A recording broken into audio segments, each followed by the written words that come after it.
ধনী বানিয়ে দিবেন। দোয়াটি করবেন কখন? ফজরের নামাজের সময় 2 রাকাত সুন্নতের পরে, ফরজের আগে। মনে রাখবেন, আজানের পরে, একামতের আগে এই সময়টা আমরা অনেকেই মসজিদে গিয়ে চুপচাপ করে বসে থাকি। আপনি এই সময় আল্লাহর কাছে দোয়া করবেন। এই সময় দোয়া করলে আল্লাহ তাআলা সেই দোয়াটা কবুল করে নেন। আর দোয়া লা ইউরাদ্দু বাইনাল আযানি ওয়াল ইকামা, তিরমিজি শরীফের হাদিস, আবু দাউদ শরীফের হাদিস। আজান ও ইকামতের মাঝখানে দোয়া করলে সেই দোয়াটা কবুল ফিরিয়ে দেওয়া হয় না, সেই দোয়া কবুল করা হয়।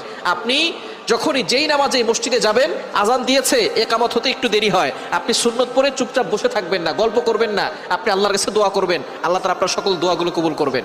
ফজরের সুন্নতের পরে আপনি ফরজের আগে মধ্যবর্তী সময় আপনি সুন্নত ঘরেও পড়তে পারেন। আজান দিয়েছে, আপনি একটু আগে উঠবেন, তাহাজ্জুদ নামাজ পড়বেন, অথবা আপনি তাহাজ্জুদ নামাজ পড়ে সুন্নত আজান দেওয়ার সাথে সাথে সুন্নতটা ঘরে পড়বেন।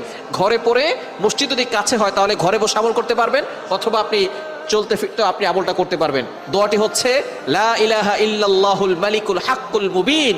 এই দোয়াটা যদি আপনি পড়তে পারেন